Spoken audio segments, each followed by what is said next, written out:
여러분, 제가 말씀 전하면서 사도 바울의 생애를 살펴보니까 사도 바울은 네 번째 섰어요. 네 번째. 맨 먼저는 다메섹에 나타난 예수님의 빛 앞에 섰고, 두 번째는 아나니아의 앞에 섰고, 세 번째는 가이사 앞에 섰고, 네 번째는 면류관 받기 위해서 심판대 앞에 섰어요. 여러분과 저도 바울이 겪었던 과정을 똑같이 겪어야 돼요. 빛 앞에 서셔야 되고, 아나니 앞에 서셔야 되고, 가이사 앞에 서셔야 되고, 그리고 나중에는 면류관 받기 위해서 심판대 앞에 설 수 있는 여러분들이 돼요. 피할 수 없는 거거든요. 주님 빛 앞에 설 수 있는 첫 번째 경험이 여러분들에게 분명하기를 축원해요. 빛 앞에, 주님 앞에. 다섯째 주면 제가 9시 예배 설교해요. 중고등부 아이들 말씀 전하는 일을 제가 하는데, 제가 말씀 전하면서 아이들에게 그런 얘기를 했어요. 9시 예배 때는 너희가 성경 봉독하는 순서도 있고, 기도하는 순서도 있고, 헌금하는 순서도 있다. 그런데 이 순서를 담당 교사님이 너희에게 맡긴 거냐, 아니면 하나님이 너희에게 맡긴 거냐, 제가 물어봤어요. 답은 똑같잖아요. 하나님이 맡긴 거지. 담당 교사를 통해서 아이들이 예배 순서를 문자로 받았다고 해도 그것은 하나님이 그 일을 맡긴 거예요. 제가 이 시간 강단에서 하나님의 말씀을 전하는데, 말씀 전하는 일을 하나님이 맡기신 거예요. 기도하는 기도자가 기도하시거든요. 기도 하나님이 맡기신 거예요. 성전 청소하는 집사님이 성전 청소해요. 누가 맡긴 거예요? 하나님이 맡긴 거예요. 그러므로 주 안에서 모든 일을 할 때 하나님이 맡기셨다, 이렇게 생각하면 맡기신 그 하나님의 무게를 알 수 있는 사람이 되어야 돼요. 우리 하나님은 무거우시잖아요. 창조주 하나님이신데요. 그리고 독생자 예수님을 이 땅에 보내신 분이신데요. 그리고 때가 되면 우리가 하나님의 심판대 앞에 서게 될 거잖아요. 그러니까 하나님 앞에 이 단어처럼 무거운 단어는 없을 것이라고 생각해요.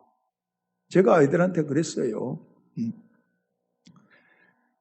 큐티 책으로 말씀 봉독하는 그 시간을 대신하게 되는데, 너희들이 하나님께서 성경 읽는 순서, 큐티책 읽는 순서를 맡기셨다고 생각한다면 집에서 연습해와야 되냐 안 되냐 그랬어요. 연습해와야 되죠. 틀리지 않게 또박또박 잘 읽기 위해서 연습해와야 되죠. 그러면은 그 아이는 그 예배 순서에 성경 읽고 큐티책 읽는 그 순서를 하나님 마음에 들도록 잘 감당할 거예요. 또 아이들이 기도 순서 맡았잖아요. 그럼 그 아이들이 내일 주일 예배에 내가 기도 맡았다, 하나님이 맡기신 거다, 이렇게 생각하면 그 아이들이 부모님 앞에 의논할 거예요. 내일 기도거든요. 예?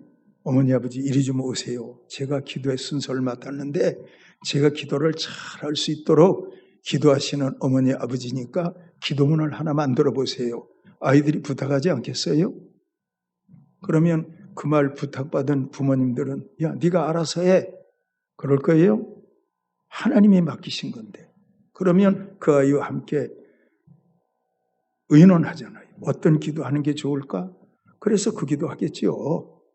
근데 그게 아니고 아이들이 기도 순서를 맡았던, 헌금 순서를 맡았던 교사가 나한테 맡기신 것이다, 이렇게 생각하면 그 일은 그냥 경솔하게 핸드폰에 나와 있는 기도 내용 몇 줄 읽으면서 예수님의 이름으로 기도합니다, 그래도 될 거예요.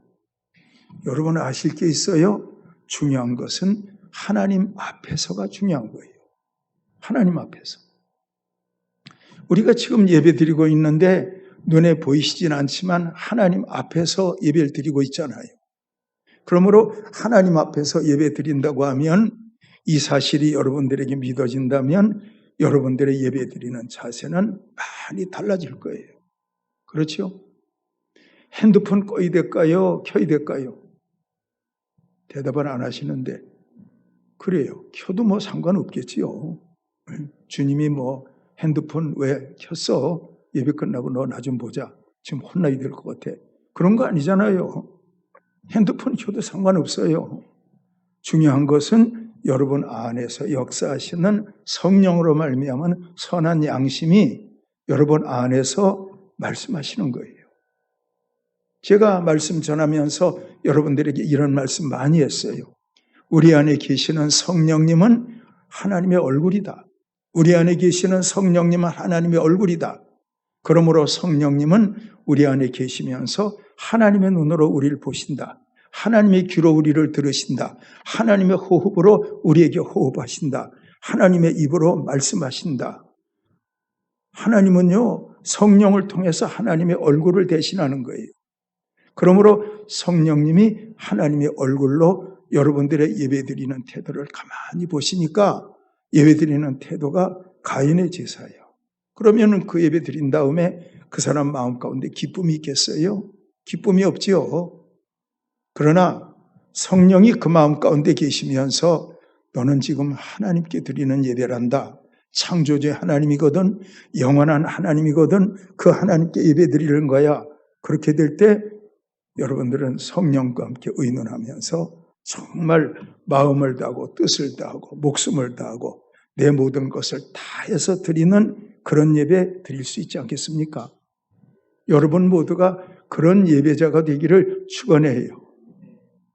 우리는 또 현실에 매여서 세상 사는 건 여러 가지 사정과 이유가 많으니까 현실에 매여서 주일 예배를 나오지 못할 수도 있겠지요. 그러나 엄밀하게 얘기해서 하나님께 드리는 예배다 이렇게 생각하면 예배에 빠지지 못할걸요. 다 나와서 성령의 은혜를 따라서 예배다운 예배자가 될 거예요. 그리고 예배 마치고 돌아갈 때는 성령의 기쁨으로 충만해서 돌아갈 거예요. 여러분들에게 이런 은혜가 함께하기를 축원해요. 보십시오. 오늘 이 본문이 여러분과 저에게 말씀하시는 것은 이 바울이 상소하는 거예요. 나는 가이사 앞에 재판받아야 된다. 상소하는 거예요. 그랬더니 재판 맡은 이 총독이 하는 말이 뭐예요? 그래, 너가 원하면 가이사 앞에 가야 되겠지. 여기서 아실 수 있는 것은 바울은 가이사 앞에 서야 된다. 가이사 앞에가 재판받겠다. 이렇게 말하게 될 때 바울의 마음은 어떤 마음이에요? 가이사에게도 복음을 전해야 된다. 이게 바울의 마음. 예? 이 총독이 본면에 나온 총독이 바울에게 너가 원하면 가이사 앞에가 재판받아야지 이렇게 말할 때 총독이 하는 말은 뭐예요? 너는 죄인이야. 죄인이니까 예루살렘에서 재판받았으니까 로마에 가서 가이사 앞에도 재판받아야지. 너는 죄인이니까. 바울은 나는 전도자니까. 이스라엘과 임금들과 이방인들에게 복음을 전하기 위해서 택한 나의 그릇이니까 나는 가이사 앞에 복음 전해야 된다. 이거예요. 아실 게 있어요? 아주 멀리 내다본다면 바울이 가이사에게 복음을 전했어요. 때가 되니까 세월이 흐른 다음에 로마 전체가 복음화가 되는 거예요. 로마로 전체가 복음화된 다음에 이 복음이 독일로 넘어가요. 이 복음이 영국으로 가요. 이 복음이 미국으로 가요. 6.25 전쟁 이후에 이 복음이 선교사를 통해서 우리나라로 와요. 결국은 우리가 지금 예수 믿고 있잖아요. 그러므로 알고 보면 깊이 들어가 보면 바울 때문에 여러분들이 예수 믿고 있는 거예요. 아시겠죠? 그러므로 바울 때문에 예수 믿고 있는데 바울은 가이사 앞에 서야겠고 이 말씀이 자기 마음 가운데 분명하니까 가이사 앞에 가는 거예요. 그리고 그는 거기에서 목베임을 당해 죽어야 돼요. 그게 하나님의 계획이라니까요. 근데 그래도 그 길을 가는 거예요. 그 바울 때문에 여러분과 저가 지금 예수 믿고 있는 거예요. 엄밀한 의미에서 그렇단 말입니다. 그러니까 바울이라는 그 한 사람의 이름이 이스라엘과 임금들 앞에 복음을 전하기 위한 나의 그릇이라. 이것을 확실하게 깨닫고 나니까 이것으로 말미암아 오늘날 우리까지 예수 믿게 된 거예요. 그러므로 바울은 왕들에게 복음을 전하기 위한 그릇이다. 이게 확실했다니까. 여러분들도 살아가면서 나를 향한 하나님의 뜻이 무엇이냐? 바울을 향한 하나님의 뜻은 가이사 앞에 서야 하겠고, 여러분들을 향한 하나님의 뜻은 무엇이냐? 이것을 알고 예수 믿어야 돼요. 이것을 알고 대학을 가야 돼. 이것을 알고 취업을 해야 돼. 이것을 알고 매일매일 나이를 먹어가야 돼. 이것을 알고 믿음의 인생길을 살아가야 돼. 그런데 이건 모르고 산다면 여러분들은 항상 내 뜻대로 살다가 인생 끝나고 말아요. 아시겠지요? 주님 뜻에 맞추어 살아갈 수 있는 여러분들이 돼야 돼요. 그렇게 사시는 여러분들 되기를 축원해요. 맨 먼저는 그리스도에 비답해요. 우리는 일생을 살면서 많은 사람들 앞에 서게 되는데, 부모 앞에 서게 되고 스승 앞에 서게 되고 다양한 사람들을 대면하게 됩니다. 바울은 그 유명한 가말리엘 앞에서 율법을 공부했고, 다메섹 도산에서는 그리스도의 빛을 만났는데 그 빛 앞에서 엎드러졌고 들려오는 그리스도의 음성을 들었습니다. 앞을 보지 못하게 된 바울은 주여 누구십니까? 물었고, 주님은 나는 내가 핍박하는 예수라고 하셨습니다. 우리도 참빛 되신 그리스도 앞에 서게 되는데, 십자가 주님 앞에, 부활의 주님 앞에, 성령의 주님 앞에, 그리고 빛 되신 주님 앞에서 서게 되면 우리가 깨닫는 것은 나는 죄인입니다. 그거예요. 우리 한번 따라해 볼래요? 빛 앞에 서게 되면 나는 죄인입니다. 그게 성경이요. 빛 앞에 서게 되면 나는 죄인입니다. 이거라니까요. 빛 앞에 서게 되면, 빛 앞에 선대는 건 이만큼 중요한 거예요. 디모데전서 6장 16절에 기록되어 있는 말씀을 보면 바울이 디모데에게 디모데전서 편지를 보냈는데 자기가 주님 앞에 섰을 때에 자기의 체험을 얘기하고 있어요. 내가 주님의 빛 앞에 섰었지. 그 빛은 정말 놀라운 빛이었어. 경이로운 빛이었지. 이 빛에 관해서 바울이 디모데에게 말하는데, 보십시오. 오직 그에게만 죽지 아니함이 있고 가까이 가지 못할 빛에 거하시고 어떤 사람도 보지 못하였고 또 볼 수 없는 이신이 그에게 존귀와 영원한 권능을 돌릴지어다. 바울이, 그 빛을 만난 바울이 그에게만 죽지 아니함이 있고, 그렇죠, 가까이 가지 못할 빛에 거하시고 어떤 사람도 보지 못하였고 또 볼 수 없는 이신이 그에게 존귀와 영원한 권능을 돌릴지어다. 이렇게 말씀하고 있죠. 그런데 이 빛을 이사야서 6장 5절에 있는 말씀을 보니까 이사야가 이 빛을 만나서 빛 앞에 섰어요. 그때 내가 말하되 화로다 나여 망하게 되었도다. 나는 입술이 부정한 사람이요 나는 입술이 분양한 백성 중에 거하면서 만군의 여호와이신 왕을 배웠음이로다. 입술이 부정한 백성 중에 거하면서 만군의 하나님을 배웠다. 입술이 부정한 백성이다. 자기를 죄인인 걸 깨달은 거예요. 바울도 죄인인 걸 깨달은 거예요. 빛 앞에서. 그러니까 자기를 뭐라 그래요? 죄인 중에 괴수라고 하는 거예요. 그 빛 앞에서. 누가복음 5장 8절에 있는 말씀을 보니 그 새벽에 베드로가 물고기 많이 잡았는데 물고기 많이 잡고 난 베드로가, 시몬 베드로가 이를 보고 예수의 무릎 앞에 엎드려 이르되 주여 나를 떠나소서 나는 죄인이로소이다. 그래요. 그러므로 여러분들이 예수님의 빛을 제대로 발견하면 그 앞에서 여러분들은 죄인입니다. 죄인이라니까요. 죄인이에요. 죄 용서받을 수 있는 길은 하나밖에 없잖아요. 천하 인간에 구원받을 만한 이름, 다른 이름 주신 일이 없다. 예수 그리스도의 이름밖에 없는 거예요. 그래서 그 피로 말미암아 죄사함 받는 거예요. 병원에 가시잖아요. 뭐가 안 좋아서 사진 찍었어요. 그러면 안 좋은 것이 판독 결과 나왔어요. 그러면 여러분들이 그런 거 보면서 그냥 집에 가서 밥이나 잘 먹자 그러겠어요? 그다음부터는 고민거리가 생길 거예요. 어떻게 하지? 나 병 고쳐야 되는데 어떻게 하지? 어떻게 하지? 그때부터 고민이 시작될 거예요. 그리고 자기 건강을 회복하기 위해서 아끼지 않을 거예요. 암치료도 받겠지요. 유명한 의사 더 찾아가서 더 좋은 사진 찍어보겠지요. 건강을 회복하기 위해서 자기가 모든 최선을 다하지 않겠어요? 병이 발견됐을 때도 그 병 낫기 위해서 최선을 다하는 것이 일반인의 그 모습인데, 우리가 죄인으로 발견됐을 때 죄사함을 받기 위해서 우리는 예수가 필요하다니까. 신앙생활이 뭔지 알고 신앙생활할 수 있는 여러분들이 되어야 해요. 죄인임을 깨달아야 돼요. 사람들 앞에서는 죄인 아닐 수 있어요. 어느 정도 윤리 도덕은 지키니까. 여러분들이 감옥에 갈 일을 한 일은 없잖아요. 근데 성경은요, 조약달 같은 죄도 지옥 간다. 바위 덩어리 같은 죄도 지옥 간다.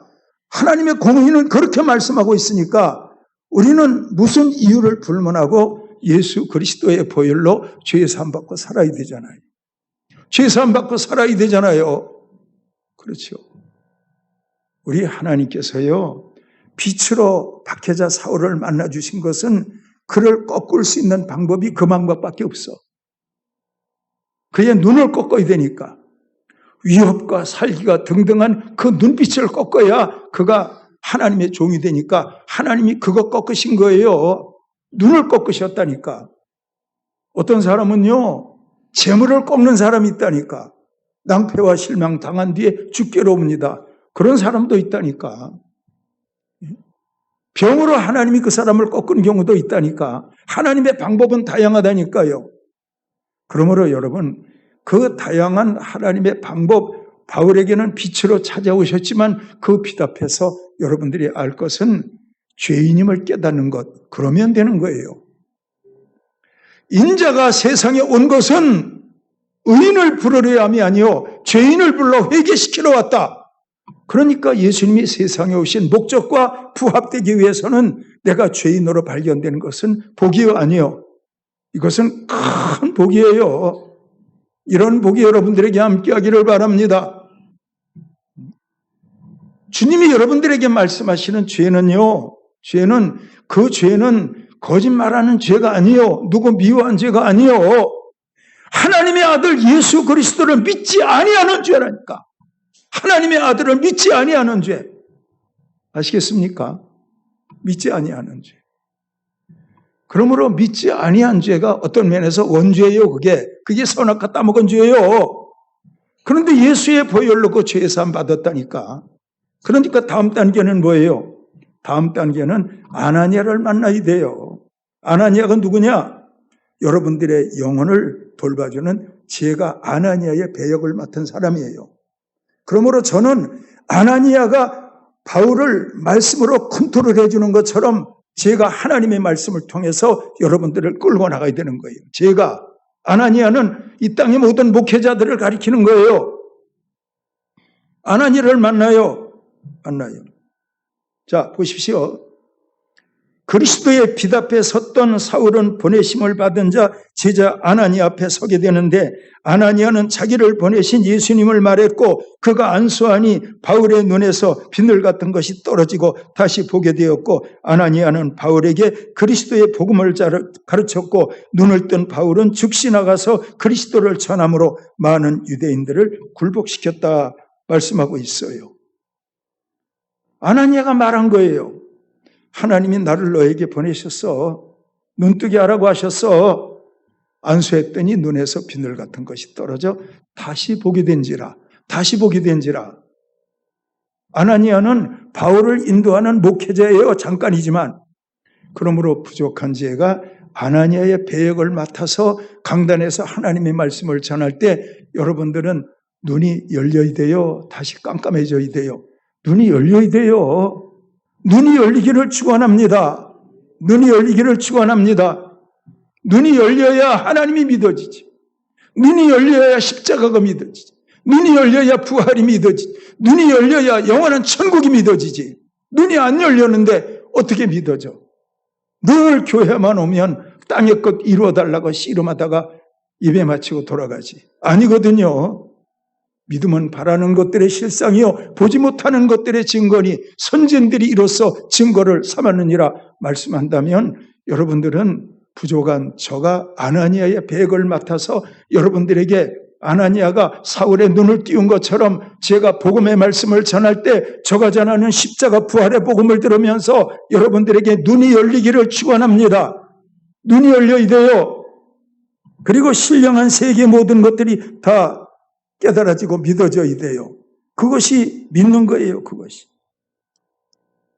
그래서 여러분 성경은 아나니아의 역을 맡은 저와 같은 위치에 있는 모든 목회자들에게 모든 성도들에게 이런 말씀을 하시고 있어요. 히브리서 13장 7절에 보면 하나님의 말씀을 너희에게 일러주고 너희를 인도하던 자들을 생각하며 그들의 행실의 결말을 주어야 하여 보고 그들의 믿음을 본받으라 이렇게 말씀하시고 있어요. 또 히브리서 13장 17절에 있는 말씀을 보면 너희를 인도하는 자들에게 순종하고 복종하라. 그들은 너희 영혼을 위하여 경성하기를 자기들이 청산할 것 같지 않으니라. 그들로 하여금 즐거움으로 이것을 하게 하고 근심으로 하게 하지 말라. 그렇지 않으면 너희에게 유익이 없느니라. 이런 말씀이 있어요. 그러니까 부족한 제가 강단에서 말씀을 전할 때 아나니아 앞에서 박해자 사울이 눈이 열린 것처럼 여러분들도 눈이 열려야 돼요. 그리고 아나니아가 전해준 말씀이 있잖아요. 눈 뜬 다음에 뭐라 그랬어요? 너는 이스라엘과 이방인과 임금들을 위해서 택한 나의 그릇이라고 하더라. 바울은 이 말씀이 모처럼 마음 가운데 박혔어요. 이 말씀 붙들고 평생을 복음 증거자로 다름질하며 사는 거예요. 우리 한번 따라해봐요. 아나니아에게 들었던 말씀, 택한 나의 그릇이라.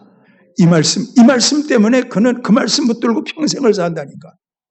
그런 거로 여러분들은 부족한 제가 강단에서 전하는 말씀을 믿음의 손으로 붙들어야 돼요. 붙들어야 됩니다. 그리고 이 말씀 붙들고 살아갈 수 있는 여러분들이 되어야 됩니다. 그게 살아가는 길이에요. 그게 살아가는 길이에요. 조금 전에 여러분과 저는 27장 찬송을 불렀는데 주님의 보좌에 있는데 천한 몸 이르러 불렀어요. 그 얼굴 배울 때 내 기쁨 넘치리 불렀어요. 여러분이 한번 잘 들어봐요. 여러분들이 주님의 보좌에 있는데 근데 여러분들은 아무리 봐도 주님의 보좌가 어디 있는지 안 보여. 근데 집에 가서 여러분들이 좋아. 나는 오늘부터 주님의 보좌를 경험하기로 했어. 이렇게 마음으로 결단하고 여러분들이 집에 가서 조용히 무릎을 꿇고 주님의 보좌에 있는데 천한 몸 이르러 이걸 여러분들이 50번만 불러봐. 50번. 예? 방석 하나 깔아놓고 주님의 보좌에 있는데 천한 몸 이르러 이 찬송을 50번만 부르면서 마음으로 주님의 보좌 만나게 해주세요. 주님의 마음으로 이 한 절 찬송을 50번만 불러봐. 아마 30번도 안 불러서 여러분들의 가슴이 뜨거워지고 회개의 눈물이 나오고 놀라운 일이 일어날 걸. 안 하는 게 문제지. 안 하는 게 문제지. 알아들으시기를 축원합니다. 그러므로 바울은요, 아나니아 앞에서 들은 말씀을 다 마음 가운데 새겼어. 그리고 그 다음부터는 이스라엘과 임금들과 이방인들에게 복음 전하기 위해서 출발하는 거예요. 복음 전하기 위해서 출발하는 거예요. 아나니아가 전해지는 말씀 품고 복음 전하기 위해서 출발하는 거예요. 그리고 이방 땅에 다니면서 모진 고통당하고 환난당하고 하면서 옥에 갇히기도 하면서 귀신 쫓고 복음 전하고 하다가 나중에 가서는 가이사 앞에까지 가는 거예요. 그러면 가이사는 누구냐?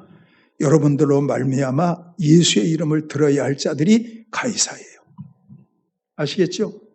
우리 한번 따라해봐요. 나로 말미암아 예수의 복음을 들어야 할 자가 가이사다.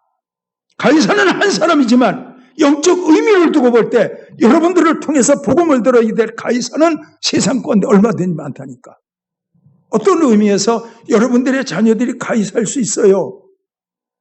그 자녀들이 여러분들을 통해서 예수 믿으면 되잖아요. 이웃들이 가이사의 자리에 있을 수 있어요. 그분들이 여러분들을 통해 예수 믿으면 되잖아요. 그 당시에 가이사는 한 명이었지만 가이사의 의미를 부여한다면 여러분들을 통해서 복음 전함을 받을 모든 사람들 앞에 여러분들은 서야 하고 그들 앞에 예수 그리스도의 복음을 전해야 되는 거예요. 믿으시기를 축원합니다. 오래전에 주일 밤 예배 때 어느 목사님을 청해서 헌신 예배를 드린 적이 있어요. 그 목사님이 설교 다 하시고 나서 끝판에가 무슨 얘기를 했냐면 자기네 교회는 교인들 여전대회가 있는데 시골이니까 고구마 순을 다 따서 이렇게 단으로 묶어가지고 그걸 시장에 나가 판대요. 고구마 순. 근데 고구마 순 가운데 단 10개 묶으면 하나는 선교헌금, 또 10개 묶으면 한 단은 선교헌금. 그래가지고 그 사람들이 선교활동을 했다고 그걸 얘기하시더라고요. 그만큼 선교가 귀한 거지. 다음에 하시는 말씀이 자기가 일이 역전에 차를 타고 있는데 시간이 안 돼서 차 기다리고 있는데 잠깐 하나님께서 자기 눈을 열어주시는데 역전 광장에 왔다 갔다 하는 사람들이 다 눈에 보이는데 잠깐 성령님이 눈을 열어주시는데 어떤 사람들은 까맣게 보이더래. 어떤 사람은 하얗게 보이고 기도하는 분이니까 성령님께 물었대요. 성령님 이게 뭡니까? 그러니까 그 까만 사람은 예수 안 믿는 사람이야. 그들 마음 가운데 세상 영이 있지. 희게 보이는 사람은요. 그건 다 믿는 사람이야. 흰치마 벗을 입었으니까. 이광경이 지나간 다음에 바로 자기의 상태가 돌아왔어요. 이젠 평상으로 돌아와서 일반적으로 그 사람들을 보는 눈으로 보게 된 거예요. 그분이 그런 얘기를 하더라니까. 예. 가이사 앞에 서야겠고 마지막에는 여러분과 제가 심판대 앞에 서야 돼요. 심판대 앞에 서야 돼요. 로마서 14장 10절에 있는 말씀을 보니까 내가 어찌하여 내 형제를 비판하느냐 어찌하여 내 형제를 업신여기느냐 우리가 다 하나님의 심판대 앞에 서리라 말씀하고 있어요. 요한계시록 20장 13절 바다가 그 가운데 죽은 자들을 내어주고 또 사망과 음부도 그 가운데 죽은 자들을 내주매 각 사람이 자기의 행위대로 심판을 받고 말씀하고 있어요. 심판받을 때가 되면 바다에서 죽은 사람도 다 나온대요. 심판받기 위해서. 사망과 음부도 자기의 죽은 자를 내놓는데요. 다 나와서 하나님 앞에 심판받게 되는데요. 아실 것은 심판은 단회적이거든요. 단회적. 그 심판 한 번으로 끝나요. 지옥 가라 그러면 지옥으로 끝나요. 영원한 생명에 들어가라면 영원한 생명에 들어가는 거예요. 면류관 받으라면 면류관 받고 하나님께 영광을 돌리는 거예요. 심판은 단회적이다. 아실 것은 심판이 없다고 해서 없어지는 거 아니거든요. 심판이 있거든요. 믿어지기를 축원합니다. 언젠가는 다 주님 심판대 앞에 서실 겁니다. 저도 설 겁니다. 그때 우리는 하나님 제가 수많은 가이사들을 만났는데 그들 앞에서 복음 전했습니다. 면류관 받으십시오. 영원한 생명이 들어가십시오. 그것 때문에 여러분과 저가 예수 믿는 거예요. 정리하겠습니다. 첫 번은 빛 앞에 서는 거예요. 죄인임을 깨닫는 거예요. 아나니 앞에 서는 거예요. 말씀으로 다듬어지는 거예요. 가이사 앞에 서는 거예요. 만나고 헤어지는 사람들에게 복음 전하는 거예요. 때가 되면 심판대 앞에 서서 영원한 생명에 들어가고 면류관을 쓰시는 거예요. 오늘 이 말씀이 여러분들이 감당할 수 있는 은혜로운 말씀이 되기를 축원합니다. 축원합니다. 하나님 아버지 감사합니다. 빛 앞에 서기를 원합니다. 아나니 앞에 서기를 원합니다. 가이사 앞에 서기를 원합니다. 심판대 앞에 서는 날 영원한 생명 천국에 들어가고 면류관 쓰기를 원합니다. 감사드립니다. 예수님의 이름으로 기도드리옵나이다. 아멘.